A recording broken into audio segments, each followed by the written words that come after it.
Joey, where have you been? You haven't uploaded in like a week. Well, listen, okay? I can explain. Oh God!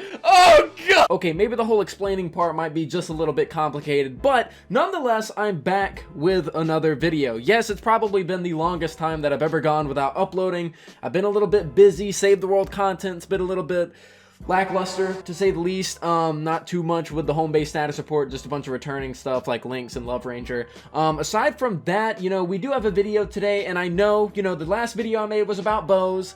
Today's video is going to be about bows, but the production value is through the roof because I haven't done one of these in a long time and I want to do it right. In today's video, we're going to be doing a tier list for bow and arrows as well as crossbows a little bit. Yeah, so the whole rework to bow and arrows and all that kind of cool stuff and kind of the buffs to a lot of the older weapons, aka the crossbows as well. I wanted to make a tier list, a little bit of a definitive tier list on what the best bows are and why they're the best and all this other kind of stuff. I have this whole system set in place to allow us to kind of figure out which bows are going to be the best of the pick of the crop, if you will, or whatever kind of other way you can say it. Basically, I created a bow ranking system that has 5 different categories with 5 points for each category that we can judge them by. We have the AoE category, how good is the area effect on this bow? The single target category, how effective is this weapon against only single targets? The ease of use category, how well does this weapon handle? Consistent crits, good reload, etc. The utility category, what can this bow bring to the table that's more unique than just killing an enemy? And the Pharah category, how well does this bow benefit from Pharah, which is the only bow and arrow hero in the game. So I decided that I wanted to spend a little bit of extra time on this video, seeing as I haven't uploaded. I've been busy on the Twitch channel, on the second channel, been memeing around on Twitter as well, and been a little bit busy with a lot of stuff, but today nonetheless, I have a video for you guys, and it's going to be a little bit of a spicy one. Oh, and before we do get into it, out of all people to actually end up doing this, shout out to Fortnite for using my G Fuel code at gfuel.com. I appreciate your face, Nick. You're a sexy human being. Let's jump into the video. Okay, so jumping straight on into this, of course this is a tier list video, so your boy went the basic route and used tiermaker.com, or whatever it's called, the website to which you can make the tier list on. I'll be having a little bit of a visual representation as we go along and put stuff into their proper tiers, as well as having some gameplay in the background. I figured that'd be a little bit more entertaining than just me filming myself on the website, because that would just kind of be a little bit boring. So I decided to do a little bit of extra editing for this video. Now, as I said in the beginning, we are going to have a bow ranking system. It's going to be a 5-point system for every single category. So, you know, the AoE, single target, ease of use, utility, and Pharah for a total of 25 points. Probably not going to get a 5 out of 5 on every single one of them. That would probably hold, you know, the mythic bow status, but we don't really have one of those. But yeah, so it's basically going off of a point system, and I have reasonings for why they got a certain point value and all that other kind of stuff. So let's just go and jump into it. Let's go and talk about these bows, and we're going to start off with the least bows in the list, the crossbows, and I'm going to put them in the same category because they're practically the same in terms of stats and almost the same in terms of perks. They're just a very tiny difference. I'm talking about the Heartbreaker and the military crossbow. They get a total of 9 points, and they will be going in the D tier. Now, I know there might be a few people that want to fight me over this. I'm just not personally a fan of the crossbows, and do keep in mind that this list is very opinionated, so my list could be completely different from your list, but I'm trying to make it as objective as possible and, you know, give my own reasonings as to why things are the way they are. Definitely make sure to leave your own list down in the comments down below. But yes, okay, so the crossbows are indeed in D tier with a total of 9 points. So under the AoE category, I gave them a 3. They have a piercing effect to their arrows, which is pretty good, and it allows them to pass through enemies and damage any that are behind the initial one that you shot. For the single target category, I ended up giving it a 2. This is mainly because it has pretty decent damage. You can hit around 1 million now that they've been buffed, but the crit is very inconsistent on these, and it also has a pretty slow projectile speed, which can cause you to miss a few shots here and there. And whenever you're in a very heated situation, you're going to need a consistent crit, and you're also going to need to be able to hit your target without having any issues due to the projectiles. Moving on from that, the ease of use, I gave it a 2. We have inconsistencies in the crit chance, and that's where it mainly falls off. A alongside having that slow projectile speed, but having a magazine of 4 before having to reload definitely helps a little bit, so that's why I gave it a 2 instead of a 1. Normally I just absolutely hate, low crit chance and, projectile speed weapons, but the fact that you do have a magazine is actually kind of cool. I kind of let it slide with an extra point. Moving on from that, we have 2 points in utility, and the main reason for this is because it can pierce enemies for wave clear, and that's about it. So it can pierce enemies, some other weapons might not be able to do that. And lastly, for the Pharah category, I put 0 points. The bow doesn't benefit at all from Pharah, so you can't even use her with the crossbows, which is pretty sad. Hopefully by the time that this video does come out, maybe later on down the line, crossbows will be affected, because they actually really do need it in my opinion. So with the crossbows being in D tier, we're going to go and move on to the next weapon, which will be the vacuum tube. And this is my personal favorite bow in the game, by far my favorite of all time, and this bow comes out with 15 points in the bow ranking system, and it's going to go in A tier. Now starting off with AoE, I gave it a 5 out of 5 because this bow has by far the best reach and some of the best overall damage out of any of the bows whenever it comes to its AoE effect. It's able to hit like upwards of 10 enemies with one shot, and if there's only 2 to 3, it will continuously have an electric bolt that bounces between every single one of them until it runs out. It's a very good AoE and by far the best of any of the bows, definitely rivaling the boom bow. Now for single target, I gave it a 4 because it can easily hit around 1.4 million crits in a solo game, and it also has very consistent crit chance to allow you to actually get those numbers pretty easily. Moving on from that, we have the ease of use, which is 2 points, and it's pretty much, just your average bow, but the reason I didn't give it a 3, which is kind of like the middle, kind of like your average number, is because this weapon is locked to nature. Now I did end up talking with a friend of mine named Isherwood, and honestly, using this bow against, water enemies is of course going to be the best case scenario. Using it against physical enemies is also great, but using it against nature enemies isn't really that big of a deal, seeing as you're getting around 60+% damage anyways, whereas if you were using energy, you would be getting around 75%. The only enemy in the game that this thing cannot stack up against is fire, so, using it against nature actually isn't too big of a deal, and I would have kind of knocked it down a little bit lower because it is locked to an element, but I did use it myself in some nature storms, and it's really not that big of a deal to use against the exact same element. The bow still performs absolutely amazingly, so I'm going to give it a 2 in the ease of use, but having it locked to nature definitely knocks it down from the average. The utility, I gave it a 2 because it's not really, it still kills stuff, but it's able to group clear a lot better than any of the other bows in the game, so I did end up giving it a 2 because it's just going to be able to clear up a lot of the trash. And with Pharah, I gave it a 2 as well. The vacuum is the best AoE bow in the game, and it doesn't exactly benefit greatly from Pharah, but it still does give some extra damage, and that's always nice, but it doesn't necessarily need it. Now moving on from that, we have the compression burster, which I ended up putting in C tier as it has a total of 10 points. Now the compression burster in the AoE category, I gave 2 points. It has an impact AoE effect, although it's very small, so if you do shoot it at the ground, you may be able to hit, 2 to 3 enemies at most, but not exactly that many. For single target, I ended up giving it 1 point. This weapon really isn't meant to be used for damage at all, so single target damage is pretty much out of the question. The ease of use of this weapon, I gave a 2. It's a very clunky kind of weapon. It's got a very slow pullback, very low range, and overall the feel of this bow is just not that great overall. Now the utility department, I gave it a 4. It may not be able to stun mini bosses like the love bow, but it's definitely capable of practically impacting every single thing in the game and causing it to bounce all over the place. If you guys don't know, the compression burster is the one bow you don't want to roll for damage. You want to roll this bad boy for impact and basically bully everything around. A definite strong 4 in the utility category. And lastly for Pharah, I ended up giving it a 1. The added damage is great, but that's not really this bow's intended purpose, so being able to hit multiple enemies off of one shot is just kind of you can pretty much live without Pharah, and you can use a constructor in this bow and you'll be just fine.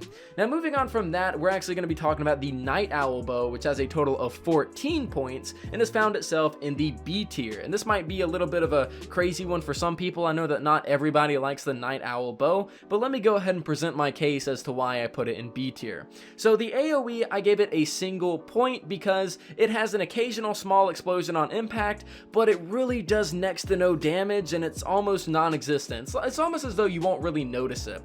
For single target, it's got a 5. This thing is insane. Although it does have inconsistent crits, it can hit upwards of over 2 million damage in a solo game. So whenever you're using something like Totally Rockin' Out, which with this weapon and to get its intended purpose you're probably going to be, it's going to be a bit more consistent, but the fact that it can hit over 2 million in a solo game easily is something that you definitely don't want to ignore, and this weapon is the best bow in the game whenever it comes to single target damage. Moving on over to ease of use, I ended up giving it 2 points because it has a long pullback time combined with inconsistent crit rating that can sometimes make this bow pretty aggravating to use, and you know, even with Totally Rockin' Out, it can be pretty inconsistent at times if you're not keeping up with your wafers or keeping up with your buff or anything like that. It's the only real thing that holds this bow back is just that inconsistent crit, keeping you away from those huge damage numbers that can allow you to almost one-hit anything in your regular missions.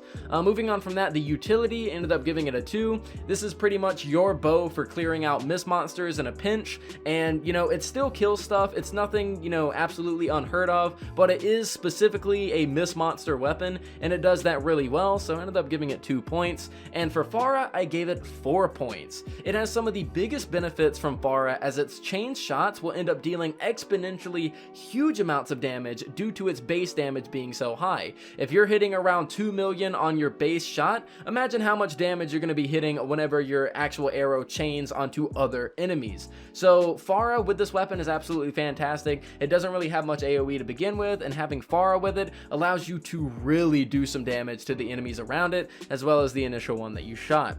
Now moving on from the Night Owl, we have the Vendor Tech Seeker, and I might make a few enemies on this one. I'm not exactly sure, but I do have to admit I'm not the biggest fan of the Vendor Tech Seeker, but I can recognize its greatness, but as well as its downfalls. The Vendor Tech Seeker has 15 points overall, matching with the Vacuum Tube Bow, and I'm putting it in A tier. The Vendor Tech Seeker in the AoE category, I gave 3 points because it shoots 3 arrows total, but with the occasional tracking issues and the ghost arrows. If the ghost arrows and the tracking issues weren't exactly there, I would easily give the AoE a 4, as it would be a very consistent way of clearing out groups of enemies every single time you end up pulling back the arrow, but it does have some pretty lackluster issues with tracking, as well as some arrows just doing no damage. Moving on over to the single target category, I ended up giving it a 5 because just like the Night Owl, this one is a little bit less, but it can nearly hit upwards of 2 million damage in a solo game, and can be aided with additional arrows if you do get up close to the target you're shooting at. Basically, this would make this weapon a monster for stuff like mini bosses as well to go alongside the Night Owl, but with this weapon you have to be pretty close to make sure that your other arrows are going to hit it as well, but it does really good single target damage overall. Now the ease of use, I ended up giving a 3, mainly because this weapon is practically perfect. It's your average bow, but it can feel a bit clunky at times due to the inconsistencies with the tracking arrows, as well as sometimes the tracking arrows doing no damage like we mentioned before. Now the utility, I gave it a 2. It doesn't really do anything special, but it still does something a little bit different than others, and that is that it can occasionally help you clear out a few different enemies whenever you do pull back your bow, allowing you to get 2 others that may be around your initial target. Lastly, with Pharah, I ended up giving it a 2, as Pharah will help aid with its sometime lackluster bonus arrows and allow you to get those kills that you might not have otherwise got. And yeah, Pharah doesn't really give it anything too crazy. It already has some pretty decent AoE to begin with. Now moving on to the second to last bow, we of course have the Boom Bow. Now the Boom Bow, it did recently receive a nerf. As we all know, in the most recent home base status report, or the one before the one we just got, the Boom Bow did of course receive a nerf, meaning that you have to pull back the arrow all the way to get the full damage from it instead of just being able to tap it. However, despite the Boom Bow nerf, I personally give the Boom Bow an S tier rating, as the Boom Bow has 16 points, just beating out the Vacuum Tube and the Vendor Tech by 1 point. So let me go ahead and jump into as to why. So the AoE category ended up giving it a 4. It has the second best AoE, but not quite as much reach as the Vacuum Tube Bow. Whenever you shoot this thing, you're going to hit your initial target, there's going to be an explosion, you're going to hit enemies around it, but it's not exactly going to have as much as a reach and as much as an impact as the Vacuum Tube bow, so it keeps it from getting a perfect 5 out of 5. Now the single target, I ended up giving it a 3 because it can hit single targets for around 800,000 damage in a solo match, but it's not really intended for solo use, so the 8,000 is pretty, it's pretty substantial, but it's still under a million, whereas a lot of the other bows can pretty much easily reach 1 million, including the crossbows. Now moving on from this, we have the ease of use, which I gave a 4. It's pretty much all around a almost perfect bow, but doesn't reach the max damage unless it's finally pulled all the way back, and that's the one thing keeping it away from a 5 out of 5, as well as the fact that this bow can be rolled to any element you want it to be. It could be physical, it could be energy, it could be fire, water, nature, anything you want it to be. It has pretty much the perfect array of options that you could want in a bow. The only downside is being to have to pull the bow all the way back before you get your max damage. The utility, I ended up giving a 2, as there's nothing too special here, but it is able to knock down a few huskies whenever you shoot it into a crowd, and it could possibly impact a few husks here and there if they don't die on impact, but again, nothing like we haven't really ever seen before, but it does have some pretty decent utility here and there to be able to push some enemies around, even if you're not really meaning to. Now lastly, we have Farah for the category of the boom bow, and I ended up giving it a 3. It gives extra damage, but it's not necessarily a game changer, and it could easily go with Bunny Jonesy instead. The reason I do like Farah though is because it's pretty easy to hit your initial target to begin with, to be able to get that actual, kind of spray of other arrows to come off. You don't necessarily need to be extremely accurate to be able to get this to proc, so I ended up giving it a 3 as it works very well with the boom bow. Now moving on from that, we have the last bow on this list, which is the love song bow, and with this one I may make a few enemies, I may have a few people agree with me, not exactly sure where everyone really stands on the love song bow now that it's been out for a while, but in my opinion, the love song bow is a 13-point bow, and it belongs in B tier. Starting off with AoE, the AoE of the love song bow is absolutely 0. It does no AoE at all, it has no forms of AoE, you can only shoot one target and that is it. Moving on to the single target, I ended up giving it a 3. It's capable of hitting around 1 million in a solo game, and can also stun the target if it survives, but unfortunately due to its lackluster crit rating, you may be finding that targets do survive a little bit more often than you would like. Moving on to the ease of use, I ended up giving it a 3. It has a pretty standard drawback and reload, but the lack of crit rating can make using this weapon a drag, but of course the stun does come in and can make the lack of crit rating a little bit better, but it's still a little bit frustrating whenever some enemies that should die end up living instead. Now moving on to the utility, that is where this weapon shines. It gets a 5. It is the best of all the bows as it can stun any enemy in the game, including mini bosses, but excluding the Mythic Storm King. I mean, you can stun mini boss, you can storm the Mythic Storm King mini boss, you can stun any mini boss in normal missions. If Dungeons was around and you could find this thing, you could do that. But yeah, it's got the best utility out of any bow in the game, an easy 5 out of 5 in the utility category. And with Farah, due to the complete lack of AoE, as it has literally none, this weapon definitely benefits greatly, but its base damage isn't really that great to help complement Farah overall. Something like the Night Owl hitting around 2 million for a base, so the damage from Farah is going to be pretty great.